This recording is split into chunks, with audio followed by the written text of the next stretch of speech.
Hello families, it's Mr Eccles here. I am one of the Year 6 teachers this year and I am the English teacher for Year 6, which means I'll be teaching both classes English lessons. For our reading part of Year 6 this year, we'll be reading When the Sky Falls as this half-term's text. It is quite a big text for Year 6, so it will probably take us all the way up until Christmas. When we're reading our text, we'll focus on some key reading skills to support the children with their reading. One of them is our domain called Vocab Victor. Vocab Victor is all about words that they might need to learn the meanings of, or the definitions. They might want to look for the antonym or synonym of those words to help them to understand their story. Usually when we do this, we support ourselves with a dictionary to search up the word that they're looking for. If you were reading with your child at home, it might be that you look on your phone perhaps as to what the meaning of a word is, so that they're better able to understand what is being read to them or what they are reading. Another one is retrieval. Sometimes we ask the children to find things from within the text.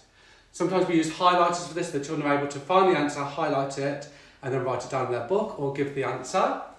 And then finally, we look at inference Iggy. Inference Iggy is all about inference. It's inferring from the text answers that might not be explicitly in the text. So while with retrieval, they can look in the text and find an answer to a question, whether that be a name or maybe a time or a specific word. With inference Iggy, they have to almost read between the lines of how a character might be feeling through their actions. For example, if the child stomps their feet, they might think that that child is angry, or they might have been excited and stomped their feet. So sometimes with inference Iggy, there are multiple different answers to a question. But hopefully, within the story, there'll be evidence for them to be able to back up their own answers. And again, support at home, when the children are reading, it'd be interesting to ask them questions that they're able to think about, maybe think deeper into. And then with our writing side of English, we will be doing some grammar lessons, recapping what they've done in Key Stage 2 and also teaching them some new grammar skills. One of the grammar skills we've looked at this half term already is parenthesis. Parenthesis is adding extra information into a sentence using different types of punctuation. The three types of punctuation to be used are brackets, dashes, and commas. With parenthesis, if the extra information is taken away, the sentence should still make sense without the parenthesis. For this example sentence, it says, "The car, that is red, drove quickly down the street." If the parenthesis were to be removed, it would say the car drove quickly down the street. But again, our parenthesis gives us that extra information. It's usually shown by the punctuation either side of it. For this one, for example, the sentence says, "The young girl ate her breakfast. It was delicious." Again, if you take away the parenthesis, the sentence will still make sense. But as this parenthesis is not in the middle, it's at the end of the sentence, we aren't able to use a second comma because we know that we cannot end a sentence with a comma. So sometimes the parenthesis will have their opening punctuation but then end with a full stop if it's at the end of a sentence. Now while I've used commas here, the commas could be changed in place with either dashes or brackets, but they would still do the same job of almost containing that parenthesis within the sentence. A misunderstanding that sometimes happens is that when we ask children to underline the parenthesis, for instance, they will underline the punctuation that contains the parenthesis. So we're really trying to get the children to understand that the parenthesis is the extra information within the punctuation. As well as using parenthesis, we're going to be looking at other grammatical skills, such as our coordinating and subordinating conjunctions, just to help the children improve their own writing and trying to actively encourage them to use this within their writing. If you'd like any more information or if you need any support with your children's English at all, please let me know and I'll be happy to help. Hi families, my name is Miss McDonald and I am a class teacher in Year 6 this year. I am maths teacher for both classes, so I will be teaching them both maths in the morning, Monday, Wednesday, Thursday and Friday. In the autumn term we will be going over place value as they start off doing every single year. We will be looking at the 4 operations, which is addition, subtraction, multiplication and division. We will also be looking at negative numbers, prime numbers, factors, multiples. So it's a lot to get in through before Christmas, but these are the foundations to their maths knowledge that they will be building on to ensure that they can apply it to the things that will come later on in the year. I'm going to model some methods to you, so when the children do get homework books later on in this half term, that you will be able to help them at home. So first of all, I'm going to show you how to do long multiplication. So this shouldn't be overly new for the children. They have been doing short multiplication in year 5 and they've already been doing it in year 6 to kind of get their brains going, ready to attack long multiplication the best they can. Long multiplication is just any number multiplied by a 2-digit number. So for example, in year 6 we do 4-digit numbers. That could be 3,241 multiplied by 27. So when we do this, you start off by multiplying by your 1 digit. So 7 times 1 is 7. 7 times 4 is 28. So you put your 8, drop the 2. 7 times 2 is 14. Add the 2 is 16. 7 times 3 is 21. Add the 1 is 22. Now the children need to remember to include a placeholder. This differentiates between multiplying by 7 and multiplying by 20. So the placeholder is just a 0. And then you do the same again with your tens digit. So 2 times 1 is 2. 2 times 4 is 8. 2 times 2 is 4. 2 times 3 is 6.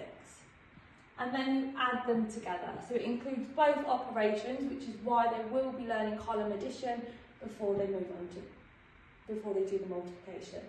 So 7 add 0 is 7, 8 add 2 is 10, put the 0, drop the 1, 6 add 8 is 14, add the 1 is 15, 2 add 4 is 6, add the 1 is 7, 2 add 6 is 8. And then our answer, 3,241 times 27 is 87,507. A key skill that they will need to be able to do is say the numbers as they are, rather than just write off the digits. So that's something we have started off doing quite frequently at the start of this year, because they will need to know all the numbers up to 10 million. Another method that they will be doing is something called long division, which is something children often find quite challenging in year 6. But it's something that we go over so that they come out the end feeling quite confident. This is any 4-digit number divided by a 2-digit number. So, for example, you could have 4,326 divided by 21. So the children will start off by doing something called a key factor chart,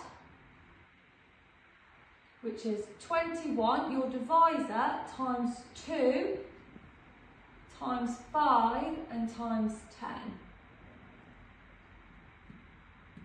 21 times 2 is 42, 21 times 5 is 105, 21 times 10, 210. And then we follow the method H, M, S, bring down. How many times multiply, subtract, bring down the next digit? How many times does 21 fit into 4? It doesn't. 0. How many times does it fit into 43? Well, I'll use my key factor chart to help me. I know that twice is 42, so it fits twice. So then I multiply. 2 times 21 is 42. Write it underneath. Then I subtract. 43, take away 42 is 1. Then I bring down my next digit. Go back to the chart. How many times does 21 fit into 12? 0. Multiply. 21 times 0. Anything times by 0 is 0. Subtract. 12 take away nothing is 12. Bring down the next digit.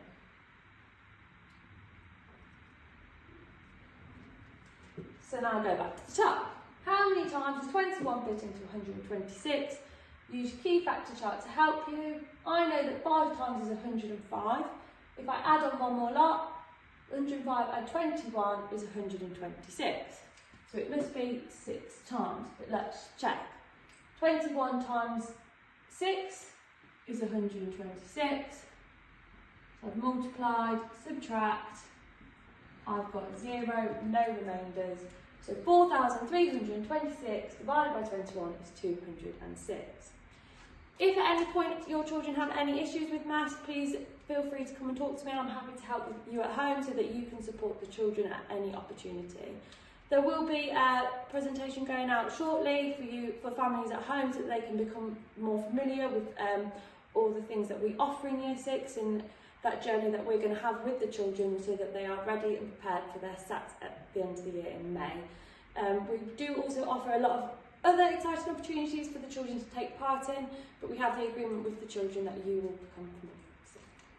Thank you.